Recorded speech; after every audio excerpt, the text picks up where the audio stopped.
Hello friend, मैं प्रवीण वर्मा आप सभी का एग्ज़ाम ट्यूटर में स्वागत करता हूं। दोस्तों, हमारा जो आज टॉपिक चलेगा वो है समचतुर्भुज रोम्बस। दोस्तों, कल हमने डिस्कस किए थे समलम चतुर्भुज के बारे में, ट्रेपेजियम के बारे में। आज हम डिस्कस करते हैं समचतुर्भुज के बारे में कि समचतुर्भुज क्या होता है, इसकी प्रॉपर्टी क्या होती है और इसके बेसिस पे कुछ क्वेश्चन करेंगे। तो दोस्तों, हम पहले प्रॉपर्टी की बात कर लें समचतुर्भुज की प्रॉपर्टी। समचतुर्भुज की क्या प्रॉपर्टीज होती है? इसकी पहली प्रॉपर्टी होती है क्या है कि समचतुर्भुज की बात करें, समचतुर्भुज की बात करें तो इसकी सभी भुजाएं, इसकी सभी भुजाएं कैसी होती है दोस्तों? बराबर होती है। ठीक है। दूसरी प्रॉपर्टी क्या बोला गया है? सभी समचतुर्भुज जो है समानांतर चतुर्भुज होते हैं। सभी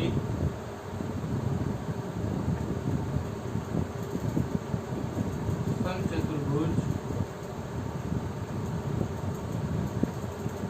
समानांतर चतुर्भुज होते हैं। ठीक है। आगे बोला गया है कि सभी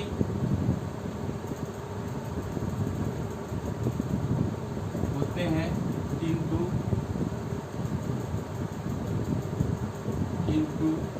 सभी समानांतर चतुर्भुज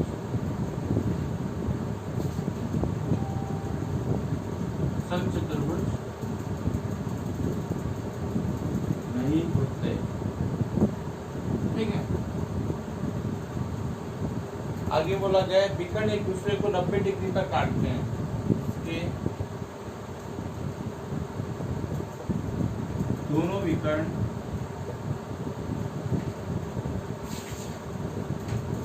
एक दूसरे को 90 डिग्री या कह सकते हैं हम कोण पर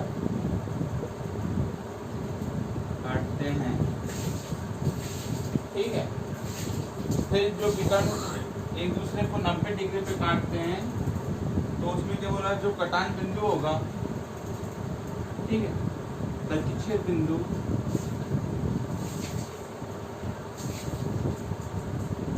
से विकर्ण दो बराबर भागों में बढ़ जाता है। ठीक है। ये कुछ प्रॉपर्टियां होती है समचतुर्भुज की, इसके बारे में अभी हम डिस्कस कर लेते हैं। देखो, पहले तो हम बनाते हैं एक समचतुर्भुज। ठीक, प्रॉपर्टी हो गई। अब हम बात कर लेते हैं समचतुर्भुज की प्रॉपर्टी में कैसा क्या बोला गया है।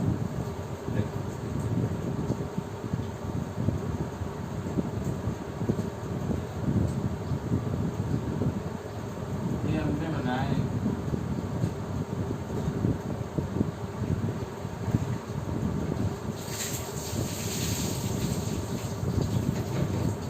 इसका रहता है। मैंने इसको यहाँ से काटा, इसको यहाँ से काटा, तो यहाँ पे जो प्रतिच्छेद बिंदु आ रहेगा ये वाला, मान लो मैं इसको ओ ए और ए, तो यहाँ पे जो प्रतिच्छेद पे जो एंगल काटेगा वो 90 डिग्री होगा। ठीक है। अगर यहाँ 90 डिग्री काट रहा है मतलब वो समचतुर्भुज है। उसका जो है चारों भुजाएं होती है दोस्तों इक्वल होती है। अगर ये वाली भुजा मेरी ए है, ये वाली भुजा भी ए होगी, ये वाली भुजा भी ए होगी और ये वाली भुजा भी ए होगी। A B C D. ठीक है। मैंने क्या बोला था कि प्रतिच्छेद कर रहा है, अगर कोई विकर्ण जो है वो बिंदु को प्रतिच्छेद करेगा तो उस विकर्ण को दो बराबर भागों में बांट देगा। तो क्या होता है दोस्तों, ए ओ बराबर ओ सी और ओ डी बराबर ओ बी। ये आपको ध्यान रखना है, ठीक है। अब मैं बोलूं, इसी में बोलूं अगली प्रॉपर्टी क्या है कि ये समचतुर्भुज जो होता है समानांतर चतुर्भुज होता है, क्योंकि समानांतर चतुर्भुज आपने देखा होगा उसकी सभी भुजाएं बराबर होती है, उसकी भी इसी प्रकार से समचतुर्भुज की भी सभी भुजाएं बराबर होती है।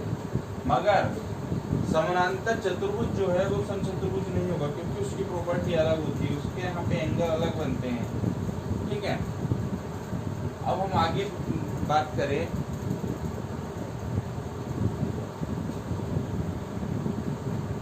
मैं बोलूं कि अगला पॉइंट है, अगर मैं समचतुर्भुज की भुजाओं, समचतुर्भुज में बनाऊं, इस टाइप से बना दूं, अलग अलग टाइप से बन जाता है, ये समचतुर्भुज बना है, ठीक है। अगर मैं बोलूं समचतुर्भुज की बात करूं, ए बी सी डी, समचतुर्भुज की 4 भुजाएं हैं, चारों भुजाओं के मध्य बिंदु को लूं, 1 2 3 4, ये मध्य बिंदु हो गए 4। इनको जब आपस में मिलाऊं तो उससे जो आकृति बनेगी वो क्या होगी, तो उससे जो आकृति बनेगी वो क्या होगी, आयत होगी। जैसे इसको नाम दे दूं मैं ई एफ जी एच, तो क्या बोल दूं मैं, ए बी सी डी जो मेरा है वो क्या है, समचतुर्भुज, और इनके मध्य बिंदु जो मिड पॉइंट है ई एफ जी एच को मैं जब आपस में मिला दूं तो जो मेरा चतुर्भुज बनेगा अंदर ई एफ जी एच क्या बनेगा दोस्तों, वो एक आयत बनेगा, ठीक है। ये सब चतुर्भुज की कुछ प्रॉपर्टियां हैं जिसको आपको ध्यान में रखना है। अब मैं इसमें समचतुर्भुज एरिया कैलकुलेट करूं तो क्या होगा, समचतुर्भुज का एरिया, समचतुर्भुज के एरिया के लिए हमको चाहिए इसमें विकर्ण,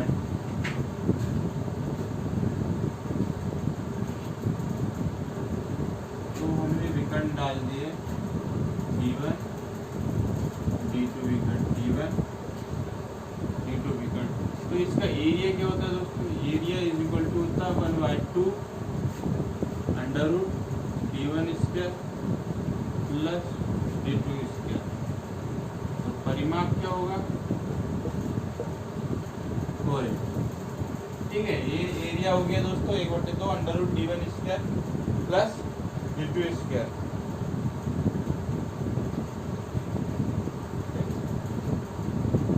और एक पॉइंट और नोट कीजिएगा कि विकर्ण के वर्गों का योग जो होता है इसमें भी उसकी भुजाओं के वर्गों के बराबर होता है, मतलब D1 स्क्वायर प्लस D2 का स्क्वायर बराबर A square plus A square plus A square plus A, कह सकता हूँ मैं क्या, D1 का स्क्वायर प्लस D2 का स्क्वायर बराबर 4A स्क्वायर, ठीक है।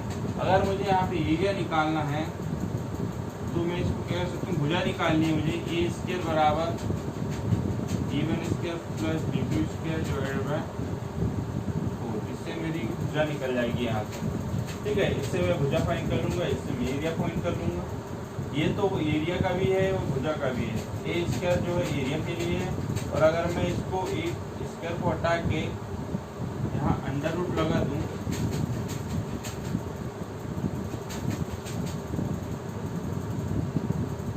तो इसी से हमारा क्या निकल जाएगा दोस्तों,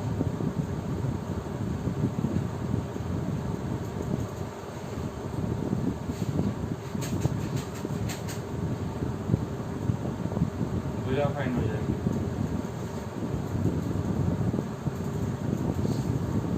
ये हमारा निकल गया, ठीक है।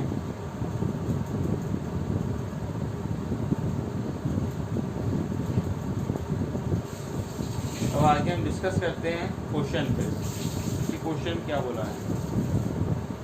क्वेश्चन देखते हैं क्या है क्वेश्चन में,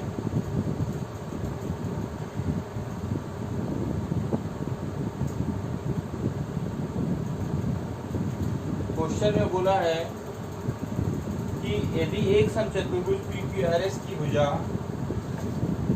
क्वेश्चन में क्या बोला गया है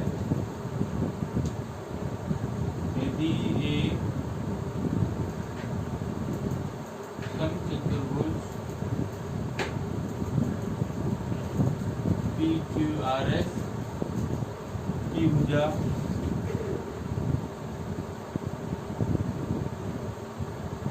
PQ की लंबाई कितनी है, लंबाई 6 सेंटीमीटर हो और एंगल PQR बराबर 60 डिग्री 120 डिग्री हो तो QS की लंबाई क्या होगी। ठीक है, तो हम पहले देखते हैं, एक समझौता त्रिभुज बनाते हैं। ये हमने बना लिया समझौता त्रिभुज।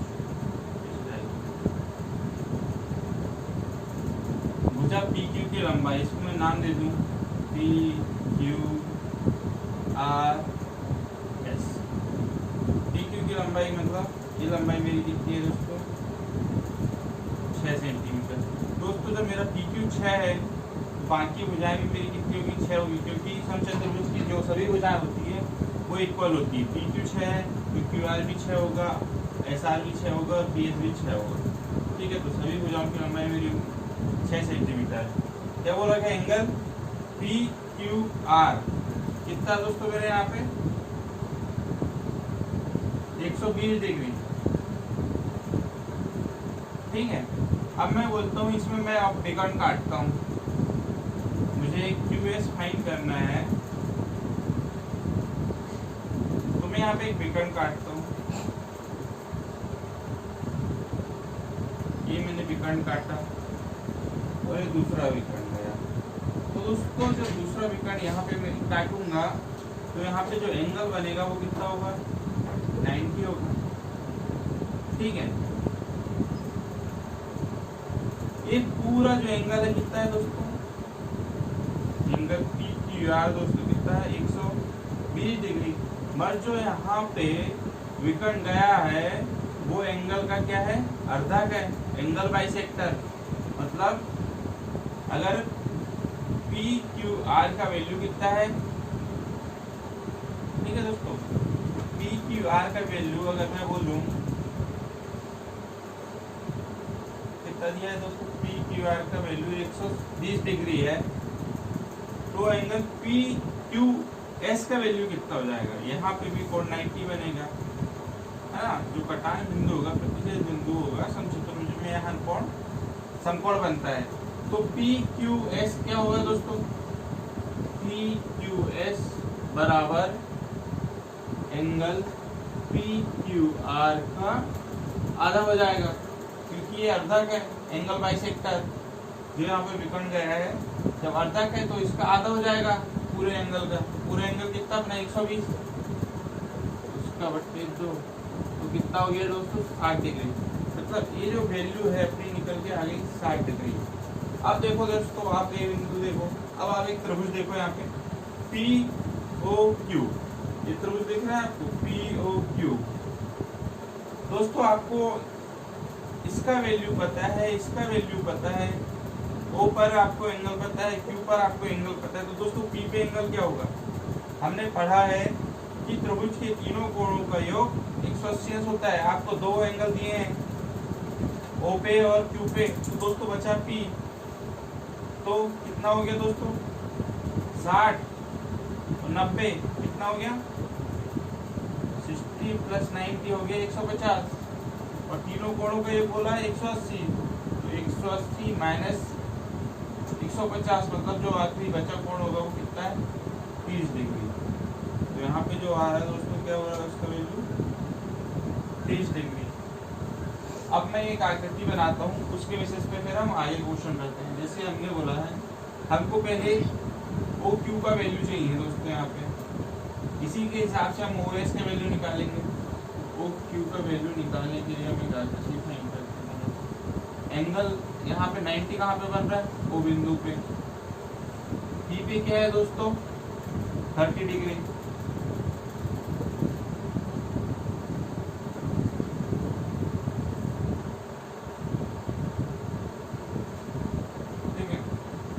और 60 डिग्री यहाँ पे Q पे। अब मैं यहाँ पे दोस्तों लगाता हूँ साइन थीटा, क्योंकि दोस्तों मुझे ये वाला वैल्यू फाइंड करना है। तो और मुझे क्या गिवन है, पी क्यू का वैल्यू गिवन है 6, ठीक है। तो साइन थीटा मतलब साइन 30 लगाऊंगा। जब 30 लगाता हूँ दोस्तों, जब मैं साइन 30 लगाऊंगा तो मैं ये वाली वैल्यू को लंब लूंगा, और जब 60 लगाऊंगा तो ये वाली वैल्यू मेरी लंब हो जाएगी। जो एंगल होता है उस सामने वाली भुजा जो है हमेशा लंब होगी। तो अगर मैं यहाँ साइन 30 लगाऊं तो क्या होता है दोस्तों, लंब बटे कर्ड। तो लंब यहाँ पे क्या है दोस्तों, ओ क्यू, और कर्ड है दोस्तों पी क्यू। साइन 30 का वैल्यू कितना होता है दोस्तों, 1/2 O Q divided P Q की वैल्यू हो गया 6, 2 एकम 2 तिया 6। तो ओ क्यू का वैल्यू दोस्तों मेरे मिल गया कितना,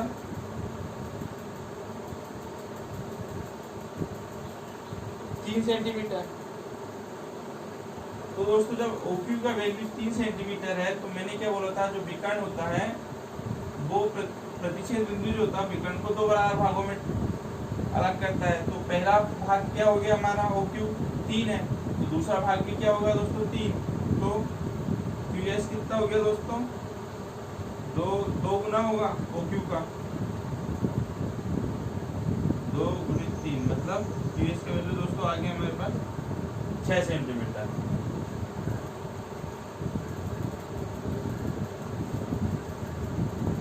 दोस्तों ये हमारा आंसर हमको क्यू एस निकालना था, जो हम फाइंड कर चुके हैं।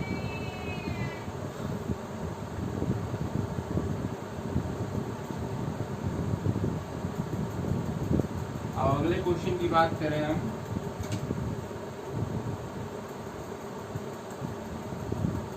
तो अगला क्वेश्चन में क्या बोला गया है,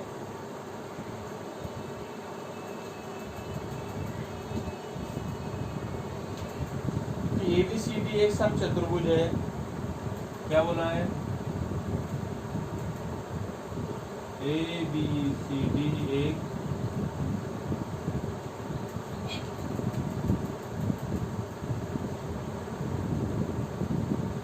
समचतुर्भुज है। उसमें C से गुजरने वाली एक सरल रेखा, उसमें C से गुजरने वाली एक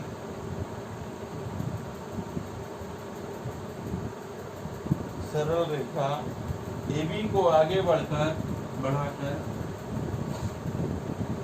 AB को आगे बढ़ाकर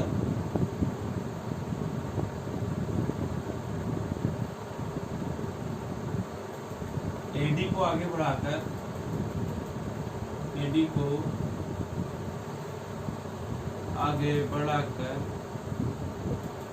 P पर काटती है, ठीक है। फिर और AB को आगे बढ़ाकर Q पर काटती है, और AB को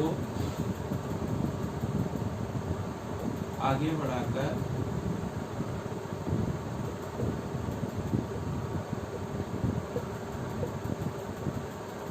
Q पर काटती है। तदनुसार यदि तथा dp का वैल्यू कितना दिया है दोस्तों, dp बराबर 1/2 AB हो तो BQ अनुपात AB क्या होगा, ठीक है दोस्तों। ये बोला है ABCD एक समचतुर्भुज है। हम बना लेते हैं पहले ABCD क्वेश्चन में जैसा बोला गया।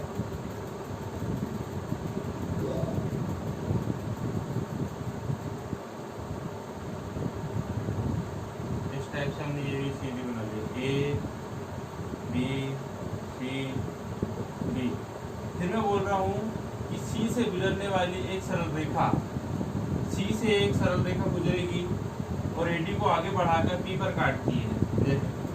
C से एक सरल रेखा इस तरह गुजरी जैसे, और P से AD को हमने आगे बढ़ाया, तो ये भी आगे बढ़ के यहाँ पे एक कटान बिंदु प्राप्त हुआ, इसको हमने नाम दे दिया P।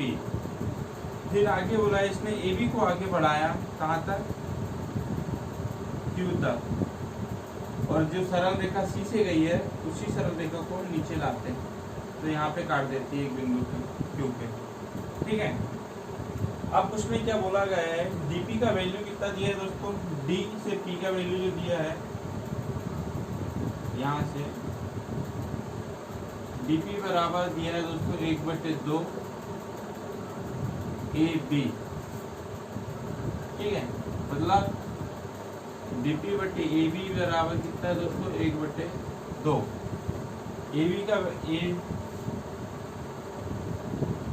AB का जो वैल्यू है दोस्तों कितना है?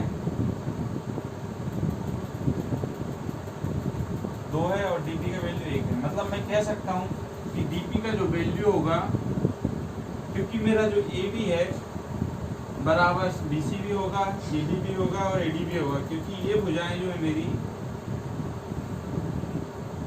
समचतुर्भुज की चारों भुजाएं बराबर होगी, तो dP बराबर 1/2 AB बराबर 1/2, BC बराबर 1/2, CD बराबर 1/2 AD। ये हमारा dP हो गया। अब दोस्तों मैं यहाँ पे 2 त्रिभुज लूंगा जिसको मुझे फाइंड करना है, ठीक है।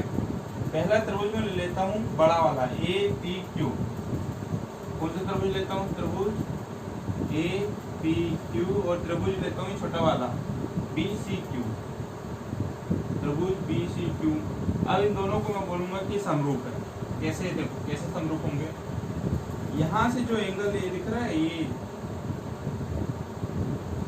यहाँ पे अगर कोई एंगल मेरा थीटा बना, मान लो कि मेरा यहाँ एंगल थीटा बना, तो यहाँ भी एंगल थीटा बनेगा,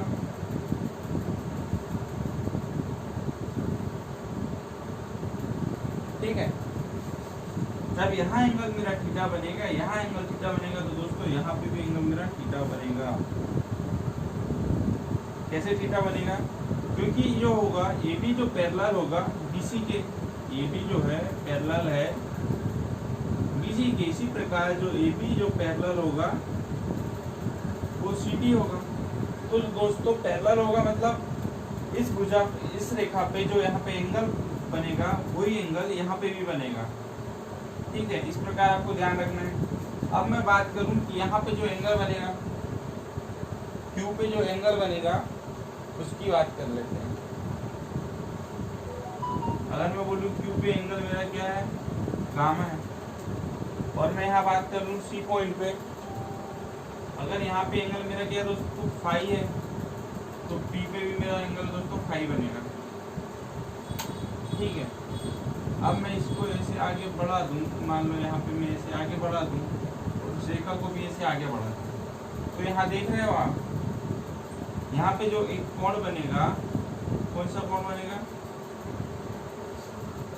निकांतर कोण। तो इससे इसकी वैल्यू दोनों की इक्वल होगी। तो मैं इसको एक त्रिभुज को इस रूप में ले लूं,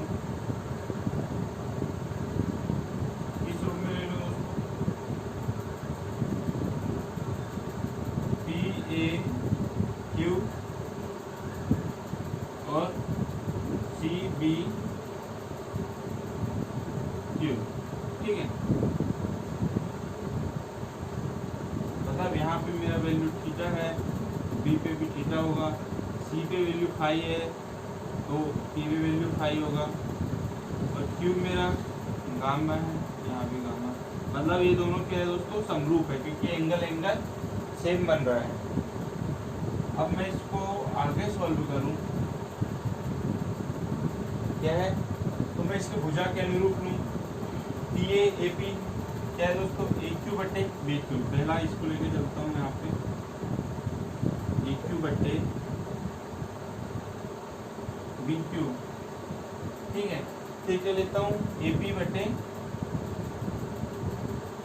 ये वाली भुजा AP के समरूप क्या है? BC। फिर मैं इस भुजा को लेता हूँ PQ बटे ये वाली भुजा सी क्यू। ठीक है, तो दोस्तों इसका हमारे पास इतना जरूरत नहीं है। अब हम यहाँ देख लेते हैं, जैसे मेरा ए क्यू की बात करूँ मैं, तो ए क्यू जो है किससे मिलकर बना है दोस्तों?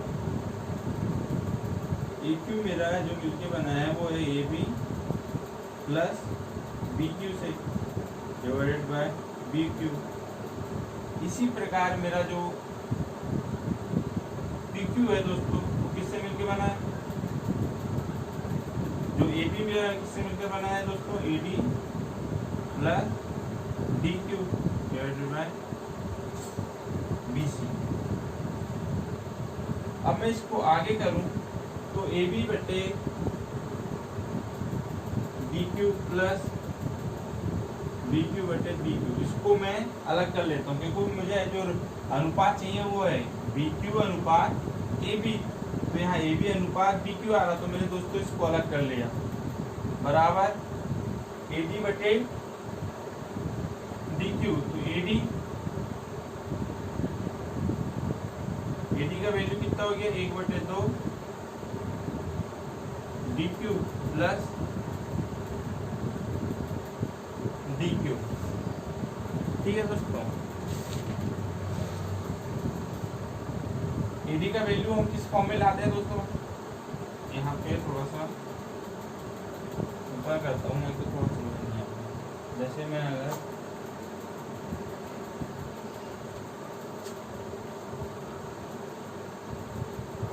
यहाँ पे क्या करूँ, ए बी बटे बी क्यू प्लस, इसको मैं यहाँ लाऊँ ए बी बटे B Q plus B Q बटे बी क्यू। इसी प्रकार मेरा ए डी क्या होगा दोस्तों? मुझे बी सी को हटाना है, तो क्या होगा? 1/2 B C plus D Q का जो वैल्यू होगा दोस्तों मेरा कितना होगा? डी से क्यू का वैल्यू जो होगा, डी से पी, सॉरी डी पी, जो मेरा डी पी। ठीक है दोस्तों, ए डी कितना है मेरा? ए डी का वैल्यू जो होगा दोस्तों वो बी सी होगा, क्योंकि मैंने बोला था कि समचतुर्भुज की चारों भुजा बराबर होगी, ए बी सी डी। तो ए डी कितना होगा दोस्तों? ये भी बी सी के बराबर होगा, प्लस यहाँ डी पी की बात चली थी, तो डी पी जो होता है दोस्तों कितना होगा? 1/2, इसको हम बी सी के फॉर्म में ले लेते हैं, divide by B C. B Q से बी क्यू खत्म, तो क्या हो गया? ए बी बटे B Q plus 1 B C, और बी सी यहाँ कितना हो गया दोस्तों? 3/2 B C divide by B C. B C से बी सी खत्म। अब मैं यहाँ दोस्तों प्लस को मैं इस तरफ लाता हूँ, प्लस 1 को, ए बी बटे बी क्यू बराबर 3/2 माइनस 1। इसको सॉल्व करूँ मैं तो इसका एलसीएम हो गया 2, 3 माइनस 2 मतलब 1/2। दोस्तों ए बी बटे बी क्यू आ रहा मेरा 1/2, और मुझे चाहिए दोस्तों क्या? बी क्यू बटे ए बी। तो दोस्तों जब मैं इधर ऊपर डी क्यू को ऊपर ले जाता हूँ तो यहाँ भी मैं 2 को ऊपर ले जाऊँगा, 2/1 मतलब बी क्यू अनुपात ए बी का जो वैल्यू हो गया मेरा 2:1 आएगा। दोस्तों क्वेश्चन थोड़ा लेंदी है, हल्का सा, मगर आपको ऐसा करना पड़ेगा। ठीक है, तो ये क्वेश्चन आपका जल्दी सॉल्व हो जाएगा। अब मैं एक क्वेश्चन की बात करूँ, अगला छोटा सा है, देखते हैं क्या है वो।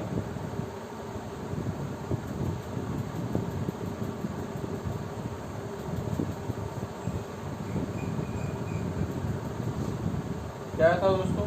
एक समचतुर्भुज के विकर्ण क्रमशः एक समचतुर्भुज के विकर्ण क्रमशः कितने? 12 सेंटीमीटर और 16 सेंटीमीटर, 12 सेंटीमीटर और 16 सेंटीमीटर है, तो इसकी भुजा है, तो इसकी भुजा क्या होगी? इसकी भुजाओं की लंबाई क्या होगी? देखो ये हमने बनाया एक समचतुर्भुज, ठीक है। अब हमने यहाँ पे विकर्ण डाले, जो भी विकर्ण था ये विकर्ण डल गया। अब मैं बोल रहा हूँ कि एक विकर्ण 12 सेंटीमीटर और दूसरा 16 है। अगर मैं इस पूरे विकर्ण को 12 ले लूँ, इसको पूरा 16 ले लूँ, तो इस प्रतिच्छेद बिंदु पर दोस्तों जो विकर्ण है 2 बराबर बराबर भागों में टूट जाएंगे। जो 12 वाला होगा तो वो 6-6 में टूट गया, और जो 16 वाला होगा तो वो 8-8 सेंटीमीटर में टूट गया। इस प्रतिच्छेद बिंदु पे नाम दे दूँ O, A B C D, और प्रतिच्छेद बिंदु पे जो एंगल बनेगा वो हो गया समकोण 90 डिग्री।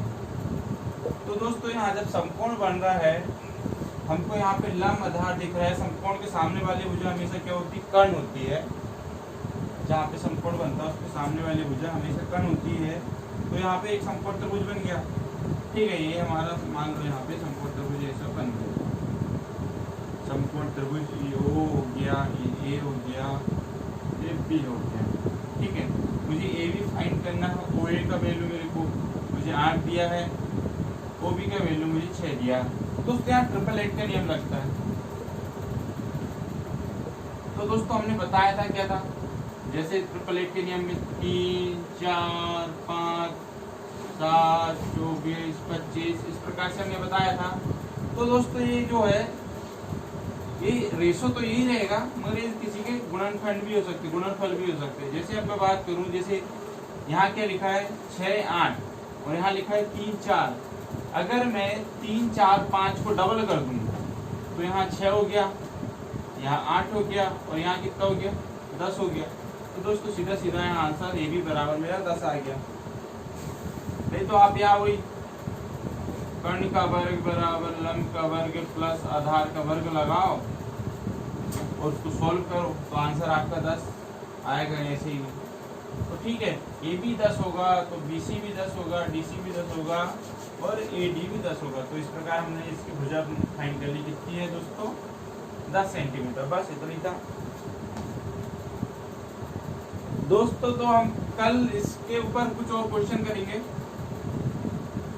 जो बचे कुछ क्वेश्चन है, फिर हम आगे सर्कल चालू करेंगे दोस्तों। तो आज हमारी क्लास यही खत्म होती है दोस्तों। हमारे चैनल को सब्सक्राइब करना ना भूलें। धन्यवाद।